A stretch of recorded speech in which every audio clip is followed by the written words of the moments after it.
Welcome to Teja academy. మనం గతంలో group 2 మెయిన్స్కి సంబంధించి ఇండియన్ పాలిటీలో రాజ్యాంగ పరిషత్ యొక్క నిర్మాణాల గురించి మాట్లాడుతున్నాం. అందులో భాగంగా రాజ్యాంగ పరిషత్ మొత్తం సమావేశాలు 12 మాట్లాడుకోవడం జరిగింది. ఆ 12 సమావేశాల్లో మనం మ్యాక్సిమం ఒక 3 సమావేశాలు ఖచ్చితంగా గుర్తుపెట్టుకోవాల్సింది. అందులో మొట్టమొదటి సమావేశము డిసెంబర్ 9 1946 డిసెంబర్ 9వ తేదీన మొట్టమొదటి సమావేశం జరిగిందన్నమాట. చాలా ఇంపార్టెంట్. నేను ఈ 3 సమావేశాల్లో జరిగిన ఇన్ఫర్మేషన్ మాత్రం ఇస్తాను. మిగిలినవి కూడా నేను జాగ్రత్తగా చెప్పినాను, ఒకసారి చెక్ చేసుకోండి. 1946 డిసెంబర్ 9 నుంచి డిసెంబర్ 23 మధ్యలో మొట్టమొదటి సెషన్ అని చెప్పినాం. తర్వాత 1947 జనవరి 20 నుంచి 25 మధ్యలో జరిగిందని మాట్లాడుకున్నాం. ఆ తర్వాత 1947లోనే ఏప్రిల్ 28వ తేదీ నుంచి మే 2వ తేదీ వరకు మధ్య జరిగిందని మాట్లాడినాం. సార్ సెషన్స్ అంటే అర్థం ఏంటంటే ఆ రాజ్యాంగ పరిషత్ జరిగినటువంటి మధ్యలో జరిగిన 5 రోజులు 10 రోజులు 12 రోజులు ఈ కాలాల మధ్యలో వాటిని సెషన్స్ అంటాం. ఉదాహరణకు మొట్టమొదటి సమావేశం డిసెంబర్ 9వ తేదీ నుంచి డిసెంబర్ 23 మధ్య జరిగింది. దీన్ని ఒక సెషన్ అని మాట్లాడతాం. అదేవిధంగానే 1947 జూలై 31వ తేదీ నుంచి సార్, ఎందుకంటే జూలై 14 నుంచి జూలై 31 వరకు ఒకటి, ఆగస్టు 14 నుంచి ఆగస్టు 30వ తేదీ వరకు ఒక సమావేశాన్ని మాట్లాడుకోవడం జరిగింది. సార్ ప్రతి చాప్టర్ ప్రతిదీ జాగ్రత్తగా గుర్తుపెట్టుకుంటూ వస్తుంది. 1948 జనవరి 27వ తేదీ ఒకటే రోజు జరిగిందని చెప్పుకున్నాం. అదేవిధంగా 1948కి 1949కి మధ్య ఒకటి జరిగిందన్నాం. 1948 నవంబర్ 4వ తేదీ నుంచి 1949 జనవరి 8వ తేదీ వరకు ఒక సమావేశం మాట్లాడుకోవడం జరిగింది. ఇట్లా మళ్ళీ 1949లోనే మొత్తం 4 సమావేశాలు జరుగుతాయి. ఎందుకంటే ఇది వదిలేస్తే 1949 4 సమావేశాల్లో మే 16 నుంచి జూన్ 16 ఒకటి సార్ గతంలో మాట్లాడుకున్నా చూడండి. తర్వాత జూలై 30వ తేదీ నుంచి జాగ్రత్తగా గుర్తుపెట్టుకోవాలని చెప్పినాం. సెప్టెంబర్ 18వ తేదీ వరకు మాట్లాడుకోవడం జరిగింది. తర్వాత అక్టోబర్ 6వ తేదీ నుంచి 1949లో అక్టోబర్ 17 వరకు మాట్లాడుకున్నాం.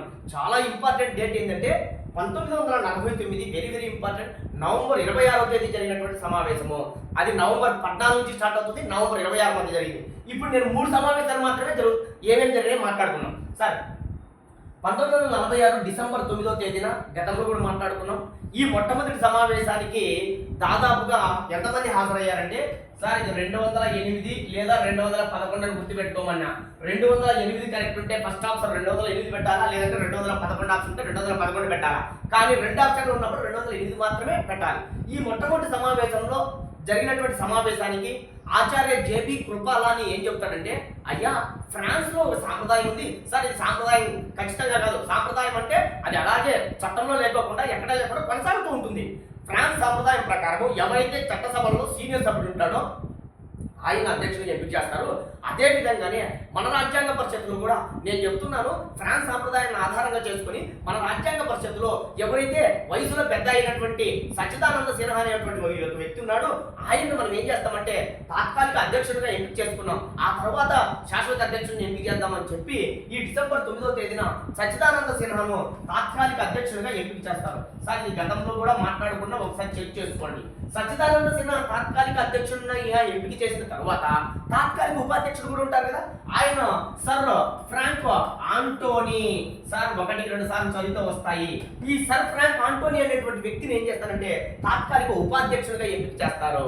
ఈ 1946 డిసెంబర్ 9వ తేదీన జరిగినటువంటి సమావేశం వదిలేస్తే తర్వాత రెండవ అంటే ఇదే సెషన్లోనే డిసెంబర్ 11వ తేదీన అనగా 1946 అనగా 2 రోజుల తర్వాత డిసెంబర్ 9 తర్వాత డిసెంబర్ 11వ రోజు ఏం జరిగిందో మాట్లాడుకున్నాం. సార్ ఈ డిసెంబర్ 11వ తేదీన ఏం జరిగిందంటే ఇక్కడ చాలా ఇంపార్టెంట్, మనకు 3 సభ్యులను ఎంపిక చేసుకోవడం జరిగింది. అందులో శాశ్వత అధ్యక్షుడిగా డాక్టర్ బాబు రాజేంద్ర ప్రసాద్ చాలా ఇంపార్టెంట్. అందులో శాశ్వత ఉపాధ్యక్షుడిగా హెచ్సి ముఖర్జీ. సార్ ఉపాధ్యక్షుడు హెచ్సి ముఖర్జీ, తాత్కాలిక అధ్యక్షుడు డాక్టర్ బాబు రాజేంద్ర ప్రసాద్. మొదటి రోజు కేవలం హెచ్సి ముఖర్జీని మాత్రమే ఎంపిక చేసుకున్నారు. అయితే కొన్ని కారణాల రీత్యా రెండవ వ్యక్తిని కూడా ఉపాధ్యక్షుడిగా ఎంపిక చేసుకోవాలనే ఉద్దేశంతో రెండవ వ్యక్తిగా విటి కృష్ణమాచారి. సార్ మనకు టిటి కృష్ణమాచారి కూడా వస్తాడు. ఇప్పుడు నేను గుర్తుపెట్టుకొచ్చింది ఏంటంటే విటి కృష్ణమాచారిని శాశ్వత ఉపాధ్యక్షుడిగా రెండవ సభ్యుడిగా ఎంపిక చేసుకోవడం జరిగింది. ఈ 2 బ్రెయిన్ లో ఫీడ్ చేయాలా, కొన్ని వందల ఎగ్జామ్స్ లో అడిగినటువంటి ప్రశ్న. సార్ అదే విధంగానే రాజ్యాంగ పరిషత్కు ఒక సలహాదారుడు కావాలి, రాజ్యాంగ పరిషత్కు ఒక న్యాయ సలహాదారుడు కావాలి, రాజ్యాంగ పరిషత్కు న్యాయ ఏదన్నా కొన్ని సమస్యలు వచ్చినప్పుడు న్యాయ పరిజ్ఞానం కలిగి ఉన్నటువంటి వ్యక్తి అవసరం అని చెప్పి ఆ న్యాయ సలహాదారుడుగా సార్ చాలా ఇంపార్టెంట్ బిఎన్ రావుని ఎంపిక చేసుకోవడం జరిగింది. ఇదే సమావేశంలో నేను గతంలో మాట్లాడుకోవడం జరిగింది. Benagala Narasimha Rao, very very important. ఆయన వచ్చినప్పుడు చాలా ఇంపార్టెంట్ ఉంది, ఆయన గురించి అధ్యయనం చేద్దాం. సరే, ఆ తర్వాత 1946 డిసెంబర్ 13వ తేదీన ఏం చేశారంటే జవహర్లాల్ నెహ్రూ లక్ష్యాలు ఆశయాల తీర్మానాన్ని ప్రవేశపెట్టడం జరిగింది. సార్, లక్ష్యాలు ఆశయాల తీర్మానంలో ఏముందంటే ఏమీ లేదు, భారతదేశం సార్వభౌమ సామ్యవాద ప్రజాస్వామ్య గణతంత్ర దేశంగా ఆవిర్భవించిందని మాట్లాడుకోవడం జరిగింది. అదేవిధంగానే ఈ లక్ష్యాల ఆశయాల తీర్మానాన్ని ఆధారంగా చేసుకుని భారతదేశంలో సర్వస్వతంత్రంగా రాష్ట్రాలు ఉంటూనే ఈ కేంద్ర ఆధ్వర్యంలో ఉంటాయి, అనగా ఒక సమాఖ్య ప్రభుత్వాన్ని ఏర్పాటు చేస్తామని చెప్పడం జరిగింది. భారతదేశంలో అధికారానికి మూలం ఎవరంటే ప్రజలు అని చెప్పడం జరిగింది. అంతేకాకుండా భారతదేశంలో ఉన్న ప్రజల యొక్క సాంఘిక ఆర్థిక రాజకీయ న్యాయాన్ని పెంపొందిస్తామని చెప్పడం జరిగింది. సార్, ఇవన్నీ కూడా 1-2 సార్లు గుర్తుపెట్టుకోవాల్సిందే. చెప్పిన తర్వాత ఈ లక్ష్యాల ఆశయాల తీర్మానాన్ని జవహర్లాల్ నెహ్రూ ఏమిటంటే మనం భారత ప్రజలకు మనం చేసినటువంటి పవిత్ర ప్రతిజ్ఞ లాంటిది అని పేర్కొనడం జరిగింది. అదేవిధంగా మున్షి ఏం చెప్తాడంటే ఈ లక్ష్యాల ఆశయాల తీర్మానాన్ని జాతక చక్రంగా అభివర్ణించడం జరిగింది. సార్, ఈ లక్ష్యాలు ఆశయాల తీర్మానమే రేపు రాజ్యాంగ ప్రవేశికకు, రేపు రాజ్యాంగ తత్వానికి, రేపు రాజ్యాంగ మొదటి పేజీకి మూలాధారంగా ప్రకటించడం జరిగింది. సార్, ఈ లక్ష్యాలు ఆశయాల తీర్మానాన్ని నెక్స్ట్ సంవత్సరం అనగా 1947వ సంవత్సరంలో జనవరి 22వ తేదీన ఆమోదించడం జరిగిందని మాట్లాడుకోవడం జరిగింది. సార్, ఈ విధంగా లక్ష్యాల ఆశయాల తీర్మానాన్ని ఏకగ్రీవంగా ఆమోదించడం జరిగింది. మనం గతంలో ఇక్కడ దాకా అధ్యయనం చేయడం జరిగింది. సార్, చాలా ఇంపార్టెంట్, కొన్ని డేట్స్ వెరీ వెరీ ఇంపార్టెంట్ ఇక్కడ దాకా చెప్పడం జరిగింది. ఇప్పుడు ఏం చేద్దామంటే మనము 1949 నవంబర్ 26వ తేదీకి సార్ రాజ్యాంగం రచించడం కంప్లీట్ అయ్యింది. చాలా జాగ్రత్తగా. సార్, 1949 నవంబర్ 26వ తేదీకి సార్ ఇక్కడ సెషన్ ఎన్నో సెషన్ గుర్తుపెట్టుకోవాలా, 11వ సెషన్ ఇది. సార్, 11వ సెషన్ ఎప్పటి నుంచి? నవంబర్ 14 నుంచి. మీరు ఒకటే రోజు రాదు, మళ్ళీ చెప్తున్నా, ఒకటే రోజు పెళ్లి తీసుకుని ప్రాక్టీస్ చేయండి. 1949 నవంబర్ 14 నుంచి నవంబర్ 26వ తేదీ వరకు జరిగినటువంటి 11వ సెషన్లో చిట్ట చివరి రోజు రాజ్యాంగాన్ని రచించడం పూర్తిగా కంప్లీట్ అయిపోయింది. అదే విధంగానే ఇదే రోజు రాజ్యాంగాన్ని ఆమోదించడం జరిగింది. ఆమోదించడం అంటే సంతకాలన్నీ కూడా కంప్లీట్ అయిపోయినాయి సార్. కానీ ఈ రాజ్యాంగం ఆమోదించడం కంప్లీట్ అయింది కదా, అయినప్పటికీ రాజ్యాంగం అమలులోకి రాలేదు. ఎందుకు రాలేదంటే మనము జనవరి 26వ తేదీకి ఒక పెద్ద ఇంపార్టెంట్ ఉంది, చాలా ఇంపార్టెంట్ సార్. ఈ జనవరి 26వ తేదీన ఏంది ఇంపార్టెంట్ అనేది మనము ఇండియన్ హిస్టరీలో మాట్లాడతాం సార్. ఏమిలా మొట్టమొదటి మనము స్వాతంత్ర దినోత్సవం జరుపుకున్న రోజు జనవరి 26. సార్, స్వాతంత్ర దినోత్సవం నేను చెప్పింది కరెక్టే, ఆగస్టు 15 అనుకోద్దండి. ఎందుకోసం అంటే 1930 జనవరి 26వ తేదీన భారతదేశానికి స్వాతంత్రం వచ్చిందని చెప్పి అప్పటి ఐఎన్సీ అందరూ కూడా దేశం అంతా కూడా స్వాతంత్ర సంబరాలు జరుపుకున్నారు. ఆ సంబరాలు జరుపుకున్నటువంటి డేటుకు గుర్తుగా సార్ మీకు అందరికీ తెలిసిందే 1929 లాహోర్ రావి నది ఒడ్డున జాతీయ పతాకాన్ని ఎగరవేసి జవహర్లాల్ నెహ్రూ స్వాతంత్రం వచ్చిందని చెప్తూ ఇక నుంచి ప్రతి సంవత్సరం జనవరి 26వ తేదీన స్వాతంత్ర దినోత్సవం జరుపుకుంటామని చెప్పి ప్రకటించడం జరిగింది. ఆ డేటుకు ఇంపార్టెంట్ కావాలనే ఉద్దేశంతో 1950 జనవరి 26వ తేదీ నుంచి రాజ్యాంగం అమలులోకి వచ్చింది. సార్, మన గ్రూప్ 2 మెయిన్స్ లో అడిగాడు, భారత రాజ్యాంగం ఎప్పటి నుంచి అమలులోకి వచ్చింది? 1950 జనవరి 26. సార్, ఎందుకు వచ్చిందని ఇప్పుడే చెప్తున్నా. మనం ప్రతి సంవత్సరము 1930 జనవరి 26వ తేదీ నుంచి ప్రతి సంవత్సరము స్వాతంత్ర దినోత్సవం జరుపుకుంటూ ఉంటున్నాం. ఆ డేటుకు, ఆ తేదీకి ప్రాధాన్యత కల్పించాలనే ఉద్దేశంతో 1950 జనవరి 26వ తేదీన అమలులోకి వచ్చింది. కానీ 1949 నవంబర్ 14 నుంచి నవంబర్ 26 మధ్య జరిగినటువంటి 11వ సెషన్ సార్, 11వ సెషన్లో నవంబర్ 26వ తేదీకి మొత్తం ఆ రోజుకి రాజ్యాంగం రచించేది కంప్లీట్ అయిపోయింది. రాజ్యాంగ పరిషత్లో ఉన్న సభ్యులందరూ కూడా రాజ్యాంగ పరిషత్ మీద సంతకాలు చేసి ఆమోదించడం జరిగింది. ఇది రాజ్యాంగం ఫైల్ అని ఆమోదించడం జరిగింది. సార్, ఈ నవంబర్ 26వ తేదీ కూడా ఒక డేట్ ఉంది సార్, ఇది కూడా ఇంపార్టెంటే. ఆ రోజు ఆమోదించడం జరిగింది కదా. ఈ డేట్ను ప్రతి సంవత్సరం నరేంద్ర మోడీ గారు 2014లో వచ్చిన తర్వాత 2015వ సంవత్సరం నుంచి ఈ నవంబర్ 26వ తేదీన ఏం జరుపుతున్నామంటే రాజ్యాంగ దినోత్సవంగా జరుపుతున్నాము. సార్, రాజ్యాంగ దినోత్సవం ఇది కూడా గుర్తుపెట్టుకోండి. నవంబర్ 26వ తేదీన రాజ్యాంగ పరిషత్తు ఆమోదించడం జరిగింది, రచించడం పూర్తి అయిపోయింది. అందులో భాగంగా ఆ డేట్కి ఇంపార్టెంట్గా దీన్ని ఏం చేస్తారంటే రాజ్యాంగ దినోత్సవం. సార్, ఇది ఎలాగో గణతంత్ర దినోత్సవం జరుపుతాం కదా, రాజ్యాంగం అమలులోకి వచ్చింది, మరి దీనికి కూడా ఇంపార్టెన్స్ ఉండాలి కదా, అందుకోసమే దాన్ని రాజ్యాంగ దినోత్సవంగా జరుపుకుంటాము. సార్, ఇంకోటి ఈ నవంబర్ 26నే న్యాయవాదుల దినోత్సవం కూడా జరుపుకుంటాం. సరే, ఎందుకు న్యాయవాదుల దినోత్సవం అంటే రాజ్యాంగంలో ఎక్కువ భాగము 80% న్యాయమూర్తులే అనగా లా చదివిన వాళ్ళే. వాళ్ళకు గుర్తుగా ఈ నవంబర్ 26న న్యాయవాదుల దినోత్సవం కూడా జరుపుకుంటాము. సరే, ఈ 2 డేట్లు మర్చిపోద్దండి. నవంబర్ 26న ఆమోదించడం జరిగింది. నవంబర్ 26 కంప్లీట్ అయిపోయింది. రాజ్యాంగ రచన పూర్తి అయిపోయింది. అనగా 11వ కాలం అది, 11వ సెషన్ అది. 1-2 సార్లు జాగ్రత్తగా గుర్తుపెట్టుకోండి సార్, వెరీ వెరీ ఇంపార్టెంట్. సరే, మరి రాజ్యాంగ పరిషత్ చిట్ట చివరి సమావేశం ఏం జరిగిందో మాట్లాడుకున్నాం. ఈ సమావేశంలో మనకి ఇంపార్టెంట్ డేట్స్ వస్తాయి సార్. చిట్ట చివరి సమావేశం 1950 జనవరి 24వ తేదీ సార్. 1950 జనవరి 26, అది అసలు కాలమే కదా, అది అమలులోకి వచ్చిన డేట్. అంతే ఒక ఇంపార్టెంట్ డేట్. ఈ చిట్ట చివరి సమావేశం అంటే 12వ సమావేశం సార్. Very very important. 1-2 సార్లు జాగ్రత్తగా అధ్యయనం చేసినట్టు చదవండి. మళ్ళీ చెప్తున్నా, 1950 జనవరి 24 సార్. మొత్తం మనం సెషన్లు 12 సెషన్లు తీసుకుంటే 12 సమావేశాల కాలాలు తీసుకుంటే 2 సెషన్లు మాత్రం ఒకే ఒక్క రోజు జరిగినాయి సార్. ఆ 2 సెషన్లు ఒక రోజు జరిగింది ఎప్పుడు తెలుసా? 1948 జనవరి 27వ తేదీన ఒకే ఒక్క రోజు జరిగింది. చూడండి, అదొక సెషన్, ప్రత్యేకమైన సెషన్. అది 5వ సెషన్. మీరు చెక్ చేసుకోండి. 1948 జనవరి 27వ తేదీన ఒకే ఒక రోజు జరిగింది, ఒక్క సెషన్ అది సార్. దాని తర్వాత 12వ సెషన్ చూడండి, 1950 జనవరి 24. ఇక్కడ అభ్యర్థులు కన్ఫ్యూజ్ పడే అవకాశం ఉంది సార్. 1950 జనవరి 24వ తేదీన ఒక రోజు జరిగిన సమావేశం కూడా ఒక సెషన్ కింద పరిగణిస్తాము. అది ఎన్నో సెషన్ అంటే 12వ సెషన్, అంటే చిట్ట చివరి సమావేశం. ఈ విధంగా 1946 డిసెంబర్ 9వ తేదీ నుంచి 1950 జనవరి 24 మధ్య మొత్తం 12 సెషన్లు జరిగితే ఈ మొత్తం 12 సెషన్లో ఒక రోజు జరిగిన సమావేశాలు 1948 జనవరి 27వ తేదీన ఒక డేట్ ఉంది. 1950 జనవరి 24వ తేదీన ఒక డేట్ ఉంది సార్. జాగ్రత్తగా గుర్తుపెట్టుకోండి. ఈ మొత్తం సమావేశాల్లో జరిగినటువంటి రోజుల సంఖ్య 166 రోజులు సార్. ఏంది సార్ 166 రోజులు అంటే ఈ రోజు వరకు సార్ 1950 జనవరి 24వ తేదీ వరకు మొత్తం జరిగిన రోజులు 166 రోజులు సార్. ఏంటి సార్ ఈ 166 రోజులు అంటే? ఇక చూడండి, 1946 డిసెంబర్ 9వ తేదీ నుంచి డిసెంబర్ 23వ తేదీ వరకు మధ్య జరిగిన రోజులు ఉండొచ్చు ఆ రోజులు.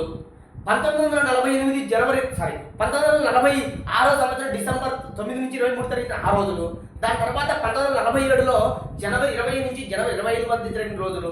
అదేవిధంగా ఏప్రిల్ 28 నుంచి మే 2 మధ్య జరిగిన రోజులు. అదేవిధంగా జూన్ 14 నుంచి జూలై 14 నుంచి జూలై 31 వరకు. అదేవిధంగా ఆగస్టు 14 నుంచి ఆగస్టు 30 వరకు. 1948 జనవరి 27 జరిగిన సమావేశం. 1948 నవంబర్ 4 నుంచి జనవరి 1949 జనవరి 8వ తేదీ వరకు మధ్య జరిగిన సమావేశం. ఈ మొత్తం రోజులన్నీ సమావేశం సెషన్ జరిగినాయి. చూడండి, ఆ కాలాలు మొత్తం ఎన్ని రోజులు అంటే 166 రోజులు సార్. జాగ్రత్తగా గుర్తుపెట్టుకోవాలా. సెషన్లు అన్నప్పుడు 12, ఆ రోజులు మొత్తం నేను చెప్పిన రోజులు అన్నీ చూస్తే 166 రోజులు సార్. 11వ సమావేశం వరకు అన్నప్పుడు 165. ఎందుకు 11 సమావేశాల వరకు సారీ 11వ సెషన్ వరకు 165 రోజులు ఉంటే 12వ సెషన్ ఒక రోజే కదా, దీనికి ఒక రోజు గుర్తుంటే ఎంత? 166 రోజులు. ఇది బ్రెయిన్లో ఫీడ్ చేయండి. రేపు ఎగ్జామ్ వల్ల మీకు ఈ రోజు అడగడు, కానీ రాజ్యాంగ పరిషత్కు సంబంధించలేదు అంటాడు. అప్పుడు వచ్చు సార్ సమస్యలన్నీ. కాబట్టి బాగా నిదానంగా నీట్గా ఆ సెషన్లు ఎన్ని సమావేశాలు జరిగినాయి ఆ డేట్తో సహా గుర్తు పెట్టుకోండి. ఏం లే, రేపు ఎగ్జామ్లో ఏమడుగుతుంటే ఈ క్రింది వల్ల ఒక రోజు జరిగిన సమావేశాలను గుర్తించండి. ఈ క్రింది వల్ల ఏ సెషన్ అత్యధిక కాలం జరిగింది అది జరిగినప్పుడు మీరు ఎగ్జామ్ హాల్ బట్టి పట్టకూడదు. మనం ఏం ఆ సెషన్లో 12 నేర్చుకుంటే ప్రశ్నాపత్రం ఏ రూపంలో ఇవ్వండి సార్. మళ్ళీ చెప్తున్నా, చాలా మంది ఏం చేస్తున్నారంటే కొంతమంది డెప్త్ ఉంది అనుకుంటున్నారు సార్. డెప్త్ కాదు, ప్రతి అంశము క్షుణ్ణంగా అధ్యయనం చేస్తాను. అలా చదివితేనే మనం సక్సెస్ అవుతాం. సరే, మరి చాలా ఇంపార్టెంట్. 1950 జనవరి 24వ తేదీలో జరిగిన 12వ సమావేశంలో ఏం నిర్ణయాలు తీసుకున్నారు సార్? ఈ నిర్ణయాలు కూడా ఎన్నోసార్లు జనరల్ స్టడీస్లోను గ్రూప్ 2లో ఎన్నోసార్లు అడగడం జరిగింది సార్. మొట్టమొదటి నిర్ణయం ఏంటంటే doctor Babu Rajendra ప్రసాద్ను very important భారత ప్రెసిడెంట్గా ఎంపిక చేయడం జరిగింది సార్. డాక్టర్ బాబు రాజేంద్ర ప్రసాద్ను ప్రెసిడెంట్గా ఎంపిక చేయడం జరిగింది. ఒక డౌట్ రావాలి అందరికీ సార్. 1950 జనవరి 24వ తేదీన డాక్టర్ బాబు రాజేంద్ర ప్రసాద్ ఏ విధంగా సార్ రాష్ట్రపతి అంటే ఇక్కడ ఎన్నికలు జరపలా, ఇక్కడ లోక్సభ ఎన్నికైన వాళ్ళు ఎంపిక చేసుకోవడంలా, రాజ్యసభకి ఎంపికైన వాళ్ళు ఎంపిక చేసుకోవడంలా. సార్ ఇక్కడ లోక్సభ అనే మాటే రాలా, రాజ్యసభ అనే మాటే రాలా, మరి ఎట్లా సార్ ఆయన ప్రెసిడెంట్ ఎంపిక చేయడు అంటే కేవలము రాజ్యాంగ పరిషత్తులో ఉన్న సభ్యులందరూ కలిసి అయ్యా డాక్టర్ బాబు రాజేంద్ర ప్రసాద్ మీరు రాష్ట్రపతిగా, ఏం రాష్ట్రపతి, తాత్కాలిక రాష్ట్రపతి, రేపు భవిష్యత్తులో ఎన్నికలు పెడతాం, రేపు భవిష్యత్తులో రాష్ట్రాల్లో ఎన్నికలు జరుగుతాయి, రేపు భవిష్యత్తులో లోక్సభకి ఎన్నికలు జరుగుతాయి, రాష్ట్రాల తర్వాత లోక్సభ జరుగుతాయి, తర్వాత రాజ్యసభ సభ్యులు జరుగుతాయి, వీళ్ళందరం కూడా మళ్ళీ కూడా మిమ్మల్ని అంటే రాష్ట్రపతిని తర్వాత ఎంపిక చేస్తాం. ఇప్పుడు ప్రజెంట్ మన భారతదేశానికి స్వాతంత్రం వచ్చింది, మన భారతదేశానికి రాజ్యాంగం అమల్లోకి వస్తుంది రేపు భవిష్యత్తు అంటే ఏం లేదు సార్ 2 రోజుల తర్వాతనే 1950 జనవరి 26వ తేదీన. కాబట్టి మరి రాజ్యాంగ పరిషత్కు రాజ్యాంగము అమల్లోకి వచ్చినప్పుడు రాజ్యాంగాన్ని పరిరక్షించడం కోసము ఒక రాష్ట్రపతి కావాలి. ఎందుకోసం అంటే సార్ తాత్కాలిక ప్రధానమంత్రి ఉన్నాడు కదా జవహర్లాల్ నెహ్రూ, అదే విధంగా రాష్ట్రపతి కావాలా. ఈ రాష్ట్రపతి సార్ ఎవరు ఎంపిక చేసుకోవాలా సార్, ఎన్నికే ఓట్లేసి గెలిపించలేదు ఆయన, జస్ట్ రాజ్యాంగ పరిషత్లో సభ్యులందరూ కలిసి డాక్టర్ రాజేంద్ర ప్రసాద్ ఎంపిక అనకూడదని ఎంపిక చేయడం జరిగింది. సార్ ఎంపిక వేరు, ఎన్నిక వేరు. సార్ ఎంపిక అంటే నోటి మాట ద్వారా చెప్పడం, ఎన్నిక అంటే అర్థం ఏంటంటే ఓట్ల ద్వారా ఎంపిక చేయడం. అది గుర్తుపెట్టుకోండి, ఈ రెండు డిఫరెన్స్. ఎంపిక అంటే నోటి మాట ద్వారా, ఎన్నిక అంటే ఓట్ల ద్వారా. సార్ డాక్టర్ బాబు రాజేంద్ర ప్రసాద్ ఏం చేశారంటే ఎంపిక చేయడం జరిగింది, చాలా ఇంపార్టెంట్. ఇక రెండవది ఏం జరిగిందంటే వెరీ వెరీ ఇంపార్టెంట్ సార్, ఈ పదాలు మాత్రం మర్చిపోద్దండి. జాతీయ గీతంగా వెరీ వెరీ వెరీ ఇంపార్టెంట్. జాతీయ గీతం జనగణమన 1కి 2 సార్లు జాగ్రత్తగా అధ్యయనం చేయండి. జాతీయ గీతం ఏంటంటే జనగణమన ఏంటో మాట్లాడదాం. తర్వాత జాతీయ గేయం సార్, జాతీయ గేయంగా వందే మాతరాన్ని ఎంపిక చేయడం జరిగింది. ఈ 3 కూడా ఏ సమావేశంలో ఎంపిక చేయడం జరిగిందంటే 1950 జనవరి 24వ తేదీన జరిగినటువంటి చిట్ట చివరి సమావేశంలో. సార్ 1946 డిసెంబర్ జాగ్రత్తగా రండి, డిసెంబర్ 11వ తేదీన ముగ్గురు ఎంపిక చేసుకున్నాం. Sir December 11 doctor Babu Rajendra ప్రసాద్ను శాశ్వత అధ్యక్షుడిగా, హెచ్సి ముఖర్జీ ప్లస్ విటి కృష్ణమాచారి, దాంతో పాటుగా బెరగల్ నరసింహారావు. అక్కడ అది గుర్తుపెట్టుకోండి. ఇక్కడ ఈ మూడింట్లో ఒక వ్యక్తి ఎవరంటే డాక్టర్ బాబు రాజేంద్ర ప్రసాద్ తాత్కాలిక ప్రెసిడెంట్గా, తాత్కాలిక రాష్ట్రపతిగా ఎంపిక చేయడం జరుగుతుంది. సార్ జాతీయ గీతంగా మన జనగణమను, జాతీయ గేయంగా వందే మాతరాన్ని ఎంపిక చేయడం జరిగింది. ఎప్పుడు చిట్ట చివరి సమావేశము. Very very important. ఏమడుగుతుంటే రేపు ప్రశ్న, జాతీయ గీతమైనటువంటి జనగణమన ఏ రోజు నుంచి మన భారతదేశం అమల్లో ఉంది, ఆ రాజ్యాంగ పరిషత్ అమల్లోకి తెచ్చిన రోజు ఏంటంటే 1950 జనవరి 24వ తేదీన. సార్ ఈ డాక్టర్ బాబు రాజేంద్ర ప్రసాద్ను తాత్కాలిక అధ్యక్షుని ఎంపిక చేసుకున్నారు కదా, అప్పటి కార్యదర్శి హెచ్విఆర్ అయ్యంగార్. ఇది కూడా గుర్తుపెట్టుకోండి, హెచ్విఆర్ అయ్యంగార్ అనేటువంటి వ్యక్తి కార్యదర్శి ఆధ్వర్యంలో ఇది జరిగింది. హెచ్విఆర్ అయ్యంగార్ సెక్రటరీ, జస్ట్ సెక్రటరీని గుర్తుపెట్టుకోండి. ఎందుకంటే రాష్ట్రపతి ఎన్నికలు జరిగినప్పుడు ఒకసారి లోక్సభ సెక్రటరీ ఉంటాడు, ఇంకోసారి రాజ్యసభ సెక్రటరీ మామూలుగా ఎలక్షన్ జరుపుతుంటాడు. అప్పుడు జరిగిన వ్యక్తి ఎవరంటే హెచ్విఆర్ అయ్యంగార్ అని గుర్తుపెట్టుకోండి. Sir very very important. నేను చెప్పిన ఈ 3 కూడా 1950 జనవరి 24వ తేదీన జరిగినటువంటిది. ఎన్నోసార్లు కాంపిటీషన్ ఎగ్జామ్స్లో అడిగింది. సార్ 1950 జనవరి 26 ఇంపార్టెంట్ ఏమీ లేదు, రాజ్యాంగం అమల్లోకి వచ్చింది, దాన్ని సమావేశంగా పరిగణించము. ఎందుకంటే 1950 జనవరి 24వ తేదీన ముగ్గురిని ఎంపిక చేసుకున్నాం. అందులో ఒక వ్యక్తి డాక్టర్ బాబు రాజేంద్ర ప్రసాద్ను భారతదేశ తాత్కాలిక రాష్ట్రపతిగా ఎంపిక చేసుకున్నాం. రెండవది ఏంటి, జాతీయ గీతాన్ని జనగణమనను అమల్లోకి రావడం జరిగింది. సార్ జాతీయ గేయం వందే మాతరం అమల్లోకి రావడం జరిగింది. సార్ ఈ రెండింటి గురించి డాక్టర్ బాబు రాజేంద్ర ప్రసాద్ గురించి మన రాష్ట్రపతి ఎన్నికల్లో వచ్చినప్పుడు బాగా మాట్లాడదాం. ఈ రెండింటి గురించి ఇప్పుడు మాట్లాడుతున్నాం. సార్ జాతీయ గీతం sir first Jana Gana Mana. Sir very very important. జాతీయ గీతంగా జనగణమనను ఎంపిక చేయడం జరిగింది. ఎప్పుడు 1950 జనవరి 24వ తేదీన. సార్ జాతీయ గీతమైనటువంటి జనగణమనను ఎవరు రచించారు మనందరికీ తెలిసిందే, Rabindranath Tagore. Very very important. ఇవన్నీ కూడా మాకు చిన్నప్పుడు తెలుస్తారంటే కాంపిటీషన్ ఎగ్జామ్స్లో, జనరల్ స్టడీస్ ఎగ్జామ్స్లో కొన్ని వందల సార్లు ఎగ్జామ్స్లో అడిగాడు. ఏంటి ఇప్పుడు చెప్పే ప్రశ్న చూడండి. సార్ జాతీయ గీతమైనటువంటి జనగణమనను ఎవరు రచించారు? రవీంద్రనాథ్ ఠాగూర్. సార్ జాతీయ గీతమైన జనగణమనను ఏ భాషలో రచించాడో వెరీ వెరీ ఇంపార్టెంట్. ఆ భాష పేరు ఏంటంటే బెంగాలీ భాష. సార్ ఈయన స్వరాష్ట్రం ఏంటంటే, ఈయన పుట్టిన రాష్ట్రం ఏంటంటే పశ్చిమ బెంగాల్ రాష్ట్రమే. కాబట్టి బెంగాలీ భాషలో జాతీయ గీతమైన జనగణమనను రచించడం జరిగింది. 1కి 2 సార్లు జాగ్రత్తగా అర్థం చేసుకోండి. సార్ జాతీయ గీతాన్ని జనగణమనను బెంగాలీ భాషలో రచించడం జరిగింది కదా, మరి ఈ జాతీయ గీతమైనటువంటి జనగణమనను ఇంగ్లీష్లోకి ఎవరు అనువదించారు? సార్ ఇంగ్లీష్లోకి కూడా మన రవీంద్రనాథ్ ఠాగూరే రచించారు.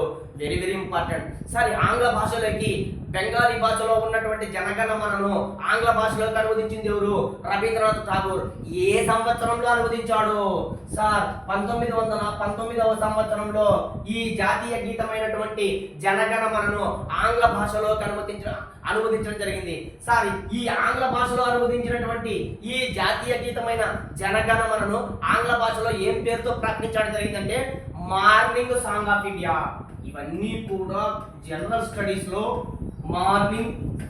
ఇవన్నీ కూడా జనరల్ స్టడీస్ లో అడిగినటువంటి ప్రశ్నలే. మార్నింగ్ సాంగ్ ఆఫ్ ఇండియా అనేటువంటి పేరుతో, very very important, morning song of India అనే పేరుతో రవీంద్రనాథ్ ఠాగూర్ జాతీయ గీతమైనటువంటి జనగణమనను 1919వ సంవత్సరంలో ఆంగ్ల భాషలోకి అనువదించడం జరిగింది. సార్ ఏపీ హిస్టరీలో ఎప్పటికీ ఎవర్ గ్రీన్ బిట్ ఏంటంటే మార్నింగ్ సాంగ్ ఆఫ్ ఇండియా పేరుతో జనగణమనను బెంగాలీ భాష నుంచి ఆంగ్ల భాషలోకి అనువదించినటువంటి రవీంద్రనాథ్ ఠాగూర్ ఎక్కడ అనువదించడం జరిగింది? సార్ ఎప్పుడంటే 1919. ఏ భాష అంటే ఆంగ్ల భాషలోకి. ఎవరంటే రవీంద్రనాథ్ ఠాగూరే. ఎక్కడ అనువదించడం జరిగింది? ఇది బిట్టు, వెరీ వెరీ ఇంపార్టెంట్. ఎక్కడ అనువదించడం జరిగిందంటే మన ఆంధ్రప్రదేశ్లోని సార్ చిత్తూరు జిల్లాలో ఉన్నటువంటి very very important BT college. Sir BT college, Besant టెర్రఫ్ college, very very important BT college. ఈ బీటీ కాలేజ్లో సార్ ఈ బీటీ కాలేజీని 1916వ సంవత్సరంలో అనీ బెసెంట్ గారు చిత్తూరు జిల్లాలోని మదనపల్లి దగ్గర బీటీ కాలేజీని 1916లో ఏర్పాటు చేస్తే 3 సంవత్సరాల తర్వాత ఆ రవీంద్రనాథ్ ఠాగూర్ ఆ బీటీ కాలేజీకి వెళ్ళి అక్కడ జరుగుతున్నటువంటి విద్యా విధానాన్ని పరిశీలించడం కోసం వెళ్ళి ఆయన ఆహ్వానిస్తే అక్కడ ఏం చేస్తారంటే ఈ 1919వ సంవత్సరంలో జాతీయ గీతాన్ని, బెంగాలీ భాషలో ఉన్న జాతీయ గీతాన్ని ఆంగ్ల భాషలోకి మార్నింగ్ సాంగ్ ఆఫ్ ఇండియాగా రాయడం జరిగింది. ఎన్నిసార్లు కాంపిటీషన్ ఎగ్జామ్స్ లో అడిగాడు. సార్ బిషెంట్ టెర్రఫ్ కాలేజ్, బీటీ కాలేజ్. ఈ బీటీ కాలేజీని 1916వ సంవత్సరంలో అనీ బెసెంట్ గారు ఏర్పాటు చేస్తే 1919లో రవీంద్రనాథ్ ఠాగూర్ అక్కడికి వెళ్ళి మార్నింగ్ సాంగ్ ఆఫ్ ఇండియా పేరుతో ఈ ఆంగ్ల భాషలోకి ఈ జనగణమనను రచించడం జరిగింది. సార్ మరి బాగానే ఉంది. మరి జనగణమన ఈ బెంగాలీ భాషలో రచించినటువంటి జనగణమనను ఏ ఐఎన్సి సమావేశంలో ఆమోదించడం జరిగింది? ఇది బిట్టు. సార్ ఇవన్నీ కూడా జనరల్ స్టడీస్ లో కాదు, ఖచ్చితంగా గ్రూప్ 2 మెయిన్స్ లో కూడా మనకు 100% అడగడానికి అవకాశాలు ఉన్న ప్రశ్నలు. సార్ ఈ జనగణమనను 1911లో కలకత్తాలో జరిగినటువంటి ఐఎన్సి సమావేశంలో సార్ వెరీ వెరీ ఇంపార్టెంట్. ఇవన్నీ కూడా ఎన్నోసార్లు అడిగాడు సార్. బట్టి పట్టుకోకుండా నీట్గా చెక్ చేసుకోండి. 1911 ఐఎన్సి సమావేశాలు మనందరికీ తెలిసింది. ప్రతి సంవత్సరం 1885వ సంవత్సరం నుంచి డిసెంబర్ నెలలో జరిగినాయి. సార్ 1911 కలకత్తా ఐఎన్సి సమావేశంలో సార్ ఈ కలకత్తా ఐఎన్సి సమావేశానికి అధ్యక్షుడు, ప్రతి సంవత్సరం ఒక అధ్యక్షుని ఎంపిక చేసుకుంటారు కదా ఐఎన్సి సమావేశం, ఇండియన్ నేషనల్ కాంగ్రెస్ సమావేశాలు. ఆ ఐఎన్సి అధ్యక్షుడు ఎవరంటే బిషప్ నారాయణ్ ధర్. సార్ 1-2 సార్లు చదువుతూ వస్తుంది సార్, జాగ్రత్తగా గుర్తుపెట్టుకోండి. 1911 కలకత్తాలో జరిగిన ఐఎన్సి సమావేశానికి అధ్యక్షుడు ఎవరంటే బిషప్ నారాయణ్ ధర్. ఈ బిషప్ నారాయణ్ ధర్ ఆధ్వర్యంలో ఈ బిషప్ నారాయణ్ ధర్ అధ్యక్షుడిగా ఉన్నటువంటి 1911 కలకత్తా ఐఎన్సి సమావేశంలో రవీంద్రనాథ్ ఠాగూర్ బెంగాలీ భాషలో రచించినటువంటి ఈ జనగణమనను సార్ బెంగాలీ భాషలో రచించింది ఈ జనగణమనను ఐఎన్సి ఒప్పుకుంది, ఐఎన్సి ఆమోదించడం జరిగింది. సార్ ఇదే సమావేశంలో ఆ బెంగాలీ భాషలో రచించినటువంటి జనగణమనను ఒక బృందం ఏం చేసిందంటే పాడింది. ఆ బృందం పేరు, ఆ మహిళా బృందం పేరు సరళా చౌధురాణి బృందం. ఇది కూడా జనరల్ స్టడీస్ లో అడగడం జరిగింది. సార్ నేను చెప్పిన ప్రతి బిట్టు ఇంపార్టెంట్ కాబట్టి జాగ్రత్తగా అధ్యయనం చేయండి. 1911 డిసెంబర్లో జరిగినటువంటి కలకత్తాలో జరిగినటువంటి ఐఎన్సి సమావేశంలో బెంగాల్లో రచించినటువంటి రవీంద్రనాథ్ ఠాగూర్ రచించిన జనగణమనను ఐఎన్సి ఆమోదించడం జరిగింది. ఐఎన్సి ఆమోదించినప్పుడు సార్ 1911లో ఆమోదించడం జరిగింది. ఆమోదించినప్పుడు దీనికి అధ్యక్షుడు ఎవరు? బిషప్ నారాయణ ధర్. దీనికి చాలా ఇంపార్టెంట్. ఈ బిషప్ నారాయణ ధర్ ఆధ్వర్యంలో అధ్యక్షుడిగా ఉన్నప్పుడు దీన్ని ఎవరు పాడడం జరిగింది? ఒక బృందం పాడింది. ఆ బృందం పేరు ఏం పేరంటే సరళా చౌధురాణి. ఒకటికి 2 సార్లు జాగ్రత్తగా అధ్యయనం చేయండి, జాగ్రత్తగా గుర్తుపెట్టుకోండి. సరళ చౌదరాణి అనేటువంటి మహిళా బృందం ఏం చేసిందంటే ఒప్పుకుంది, ఆ బృందం పాడడం జరిగింది. ఇది జనగణమనానికి సంబంధించింది. మళ్ళీ ఒకటి 2 సార్లు జాగ్రత్తగా పెన్ను పేపర్ తీసుకొని ప్రాక్టీస్ చేయండి. సరే, మరి జనగణమన తర్వాత జాతీయ గీతం తర్వాత జనగణమన ఒక నిమిషం. మరి జనగణమన పాడడానికి సరే ఇది ఒక చూడండి. జనగణమన పాడడానికి మొత్తం మనకు 52 సెకండ్లు పడుతుంది సార్. 52 సెకండ్లు పడుతుంది మొత్తం పాడడానికి మనకి 52 సెకండ్లు. కానీ మొదటి చరణము చిట్ట చివరి చరణాలు మాత్రమే పాడితే, ప్రధానమైన చరణాలు మాత్రమే పాడితే మనకు 20 సెకండ్లు పడుతుంది సార్. మన జనగణమన పాడడానికి మొత్తం పట్టే సమయం అంటే 52 సెకండ్లు. అలా కాకుండా మొదటి అనగా ప్రధాన చరణాలు మాత్రమే పాడాలంటే మనకి 20 సెకండ్లు గుర్తుపెట్టుకోండి సార్. జనగణమనలో ఈ సింధు అనేటువంటి పదం వస్తుంది కదా, యాక్చువల్గా సింధు అనేది ప్రస్తుతం పాకిస్తాన్లో ఉంది. దాని మీద అనేక వివాదాలు జరుగుతున్నాయి ఇప్పటికి కూడా. సింధు అనేటువంటి పదానికి ఇప్పుడు పంజాబ్ సింధు, గుజరాత్ మరాఠే సార్, ఇవన్నీ కూడా మన రాష్ట్రాల పేర్లు. కానీ సింధు అనేది ప్రస్తుతం పాకిస్తాన్లో ఉంది. దాన్ని తొలగించాలని జరుగుతున్నది. దాన్ని తొలగించాలని చెప్పి రకరకాలుగా కొంతమంది రాజకీయ నాయకులు ఇది పాకిస్తాన్లో ఉంది కదా, ఈ సింధు అనేటువంటి ఆ పదం తొలగించండి అని చెప్తున్నారు. సరే, దాని గురించి వివాదం మనకొద్దు. మీరు ఇక్కడ గుర్తుపెట్టుకోవాల్సింది ఏంటంటే జనగణమన అనగానే 52 సెకండ్లు గుర్తుపెట్టుకోండి, 20 సెకండ్లు మర్చిపోతండి. సరే, నెక్స్ట్ మరి జాతీయ గేయం సార్. మనందరికీ తెలిసిందే జాతీయ గేయం. ఇది చూద్దాం సార్. జాతీయ గేయం అనగానే మనందరికీ తెలిసిందే వందే మాతరం సార్. ఈ జాతీయ గేయం అయినటువంటి వందే మాతరాన్ని ఎవరు రచించారు first sir? Vande Mataram sir. First ఈ వందే మాతరం అనే గేయము ఒక బుక్ లో నుంచి స్వీకరించడం జరిగింది సార్. ఒక బుక్ లో నుంచి తీసుకోవడం జరిగింది. ఈ జాతీయ గేయమైనటువంటి వందే మాతరాన్ని ఒక పుస్తకంలో తీసుకోవడం జరిగింది. ఆ పుస్తకం పేరేం పేరంటే ఆనంద మఠం. ఎన్నిసార్లు మనకు ఇండియన్ హిస్టరీలో అడగడం జరిగింది, ఎన్నోసార్లు ఆనంద మఠ గురించి అడిగింటారు. ఇండియన్ హిస్టరీలో ఎందుకు సార్ అంత ఇంపార్టెంట్ అంటే సార్, ఈ ఆనంద మఠ అనేటువంటి గ్రంథంలో వందే మాతరం అనేటువంటి గేయం ఉందంట. ఆ గేయాన్ని స్వీకరించడం జరిగింది సార్. మళ్ళీ మాట్లాడదాం, జాగ్రత్త అండి. అసలు ఆనంద మఠ అనే గ్రంథము 1882వ సంవత్సరంలో Bankim Chandra Chatterjee, very very very important, Bankim Chandra Chatterjee sir మనందరికీ ఇండియన్ హిస్టరీలో వస్తాడు. ఈ బంకిం చంద్ర చటర్జీ అనేటువంటి ఒక వ్యక్తి ఆనంద మఠ అనేటువంటి గ్రంథాన్ని రచించాడు. ఏ సంవత్సరంలో రచించాడు? 1882 సార్. 1882వ సంవత్సరంలో బంకిం చంద్ర చటర్జీ ఆనంద మఠ అనేటువంటి గ్రంథము ఏ భాషలో ఉంది సార్? సంస్కృత భాషలో ఉంది. Very very important. చాలా మంది కన్ఫ్యూజ్ పడుతున్నారు, బెంగాలీ భాషలో ఉందనుకుంటున్నారు. కాదు, సంస్కృత భాషలోనే ఉంది సార్. రీసెంట్ గా మద్రాస్ హైకోర్టు దీని మీద అధ్యయనం చేసి ఇది సంస్కృత భాష నుంచి తీసుకోవడం జరిగిందని మాట్లాడడం జరిగింది. సరే, మళ్ళీ మాట్లాడదాం, జాగ్రత్తగా రండి. జాతీయ గేయం అయినటువంటి వందే మాతరాన్ని 1882వ సంవత్సరంలో సంస్కృత భాషలో రచించినటువంటి ఆనంద మఠ అనే గ్రంథం నుంచి స్వీకరించడం జరిగింది. ఈ ఆనంద మఠ అనే గ్రంథాన్ని ఎవరు రచించారు? బంకిం చంద్ర చటర్జీ సార్. ఎందుకు సార్ ఇంత ఇంపార్టెంట్ ఆనంద మఠ అంటే, ఈ ఆనంద మఠ అనే గ్రంథంలో భారతదేశంలోనే మొట్టమొదటిసారిగా బ్రిటిష్ వాళ్ళ మీదకు ఎదురు తిరిగిన సంఘటన అవుతుంది. సన్యాసుల తిరుగుబాటు సార్, వెరీ వెరీ ఇంపార్టెంట్. సన్యాసి తిరుగుబాటు. సన్యాసులు భారతదేశాన్ని పరిపాలిస్తున్న బ్రిటిష్ వాళ్ళ మీదకి 1770వ దశకంలో మొట్టమొదటిసారిగా బ్రిటిష్ వాళ్ళ మీదకి ఎదురు తిరిగిన సంఘటన ఏంటంటే సన్యాసి తిరుగుబాటు. ఆ సన్యాసి తిరుగుబాటు గురించి ఈ ఆనంద మఠ నవలలో బంకిం చంద్ర చటర్జీ చక్కగా వర్ణించాడు. అందుకోసమే ఇండియన్ హిస్టరీలో ఎప్పుడు తరచుగా ఈ బిట్లు అడుగుతుంటాడు. సన్యాసుల తిరుగుబాటు ఏ గ్రంథంలో ఉంది? ఆనంద మఠ అనే గ్రంథం. ఆనంద మఠ అనే గ్రంథం ఏ సంవత్సరంలో రచించారు? 1882. ఆనంద మఠ అనే గ్రంథం ఏ భాషలో ఉంది? సంస్కృత భాష. ఆనంద మఠ అనే గ్రంథాన్ని ఎవరు రచించారు? బెంగాల్ రాష్ట్రానికి చెందినటువంటి బంకిం చంద్ర చటర్జీ. ఇవన్నీ కూడా కొన్ని వందల సార్లు ఎగ్జామ్స్లో అడిగినటువంటి ప్రశ్నలే. సరే, ఈ ఆనంద మఠ అనే గ్రంథంలో వందే మాతరం అనే గేయం ఉంది. ఆ గేయాన్ని అదే విధంగానే ఆనంద మఠ గ్రంథం అనే బుక్లో ఎట్లయితే ఉందో ఆ బుక్లో నుంచి అదే విధంగా తీసుకోవడం జరిగింది వందే మాతరం గేయాన్ని సార్. మరి వందే మాతరం గేయము ఏ ఐఎన్సీ సమావేశంలో ఆమోదించడం జరిగింది? ఇవన్నీ కూడా బాగా గుర్తుపెట్టుకోవాలి సార్. 1-2 సార్లు చదవండి సార్. 1896వ సంవత్సరంలో కలకత్తాలోనే, కాబట్టి మనం బట్టి పనిలే, కలకత్తా ఐఎన్సీ సమావేశంలోనే సార్ 1896వ సంవత్సరం కలకత్తాలో జరిగిన ఐఎన్సీ సమావేశంలో వందే మాతరం అనే గేయాన్ని ఆమోదించడం జరిగింది మొట్టమొదటిసారిగా ఆలపించడం జరిగింది సార్, మొట్టమొదటిసారిగా పాడడం జరిగింది సార్. మరి ఈ కలకత్తా ఐఎన్సీ సమావేశానికి అక్కడ బిషప్ నారాయణ ధర్ ఉన్నాడు. ఎప్పుడు జాతీయ గీతమైనటువంటి జనగణమనం పాడినప్పుడు ఎవరున్నారు? జనగణమనం పాడిన బిషప్ నారాయణ ధర్ ఉన్నాడు. మరి ఇక్కడ ఎవరున్నారు సార్? ఇది కూడా వెరీ వెరీ ఇంపార్టెంట్. ఇక్కడ ఎవరున్నారంటే రహమత్ షియానీ అలీ, రహమత్ అలీ సియానీ. ఎట్లా గుర్తుపెట్టుకోండి సార్, ఏదో రహమత్ అని గుర్తుపెట్టుకోండి, రహమత్ అలీ గుర్తుపెట్టుకోండి, అలీని గుర్తుపెట్టుకోండి. ఎవరు? ఈయన ఐఎన్సీ అధ్యక్షుడు సార్. ఐఎన్సీకి అధ్యక్షుడు ఎవరంటే రహమత్ అలీ. మరి ఎవరెవరు పాడింటారు కదా ఈ జాతీయ గేయమైనటువంటి వందే మాత్రాన్ని, ఎవరెవరు పాడింటారు కదా. మరి ఈ జాతీయ గేయమైనటువంటి వందే మాత్రాన్ని ఎవరెవరు పాడింటారు? ఆ పాడిన వ్యక్తి ఎవరంటే సార్ మనందరికీ తెలిసింది బద్రుద్దీన్ త్యాబ్జీ అనే ఒక వ్యక్తి ఉంటాడు. ఆయన భార్య ఉంది.